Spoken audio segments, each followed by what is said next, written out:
Pues nosotros tenemos aquí un problema en el manejo de la pólvora. Polvorines, por eso se les llama. Desde la explosión del mercado de pirotecnia de San Pablito en Tultepec, que cobró la vida a 42 personas en diciembre pasado. Polvorines clandestinos han costado 3 vidas más. Ayer se registró la tercera explosión, la segunda con víctimas mortales en menos de una semana, en un taller clandestino de pirotecnia. Esto que empezó como diversión y entretenimiento y más tarde se convirtió en arma de guerra,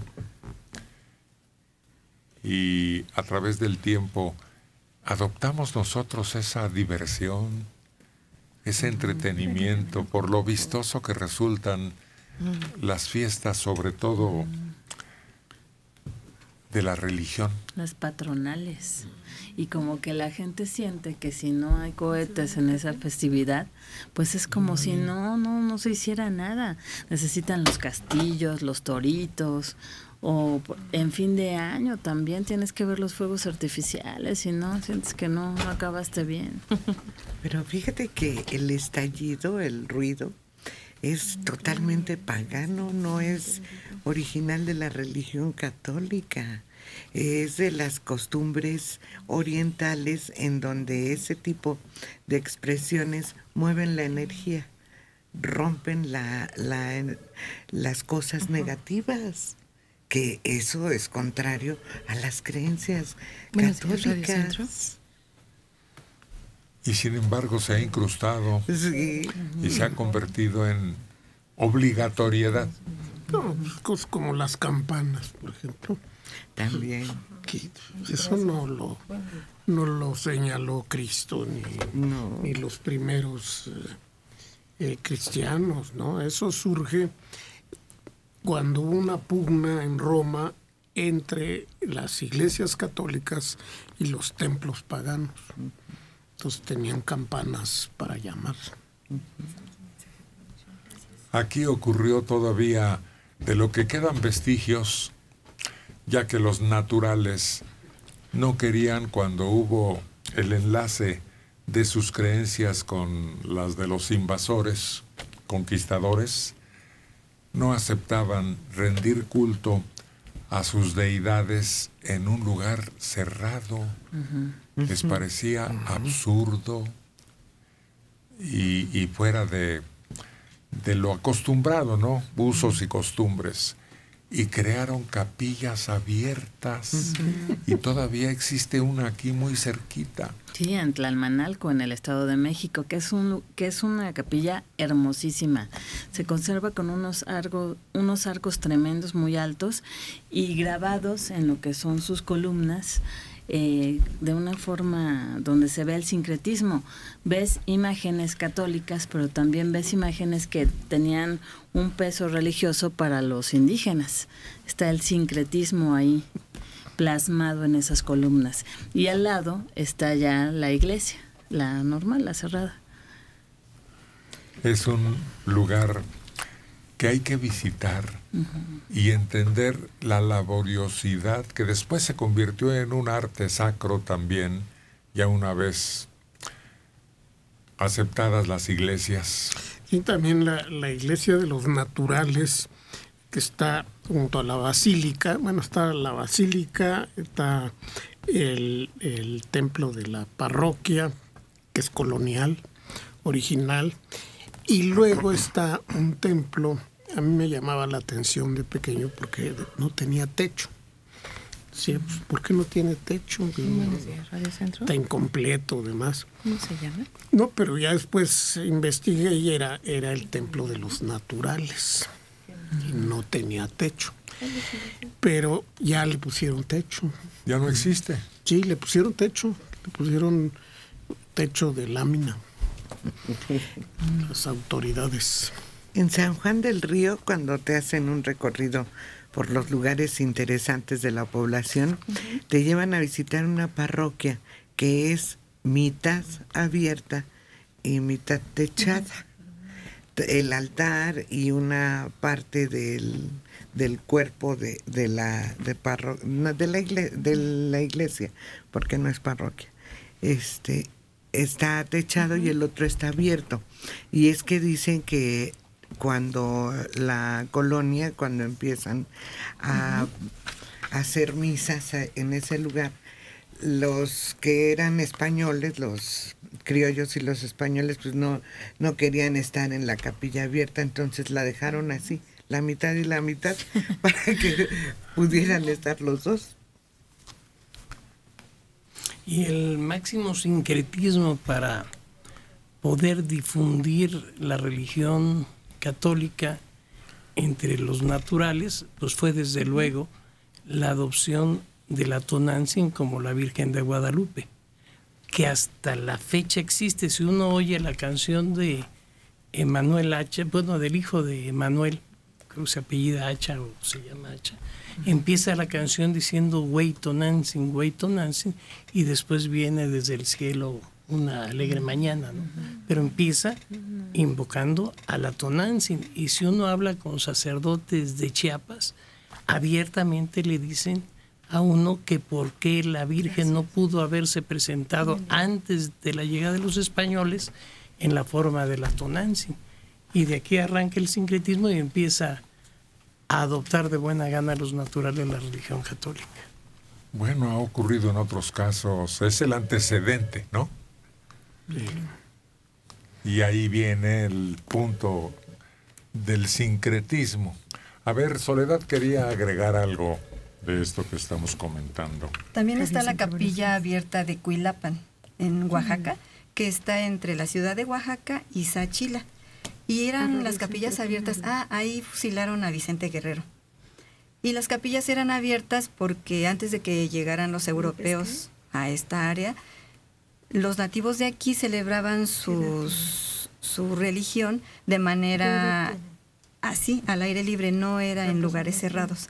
Entonces, cuando llegan, hacen capillas de esa manera para que ellos puedan entrar y no se sientan de una manera extraña. Subsisten algunos ritos todavía. Sí. Pero no tienen esa característica, sino que se agregan como festejos propios de la fecha que se esté conmemorando. Y es que en todo ese proceso de la evangelización existieron muchas cosas. Una era que, por ejemplo, pues al principio, como no se entendían con los nativos, todo tenía que ser como con señas, como actuado, y es en donde empiezan a hacer los actos sacramentales. Los empiezan a actuar para ir relacionando, ir acercando a los nativos a la religión, porque no se entendían, ¿no? Entonces tenían que encontrar formas de acercarlos. Y además otra cosa, ¿no?, que muchas veces no se comenta, que a los indígenas, después de juzgar que ya no eran animales, que no eran bestias, y que ya cierto corte, por decirlo de alguna manera, llega a la conclusión de que sí se podían acercar a la religión, cosa que no iba a suceder con los negros, que para eso estaban los negros, para seguir siendo esclavizados, pero a los indígenas sí les respetaban esa posibilidad de humanización y acercarse a la religión. Bueno, pues en el Colegio de San José de las Naturales, ¿qué edad tiene? que fue lo que era antes el Calmecal, en 2 ocasiones cuando menos, los indígenas aprenden latín y le ganan a los españoles. Y de ahí viene cuando un indio es alzado, es una de las teorías por las cuales le dicen indio ladino, no por el idioma ladino que hablan los sefarditas, sino porque es un indio levantado, porque sabe más que los españoles, y se acaban los concursos. No vuelven a enfrentarse indios con españoles. Yo tenía la idea de que era taimado el concepto, ¿no? También. Ladino. Ladino adquirió ese concepto de que anda friegaquedito. Agazapado. De Gustavo Amadero, 63 años, Rogelio García Hernández. Ay, Mario Méndez, siempre con sus comentarios de mala fe.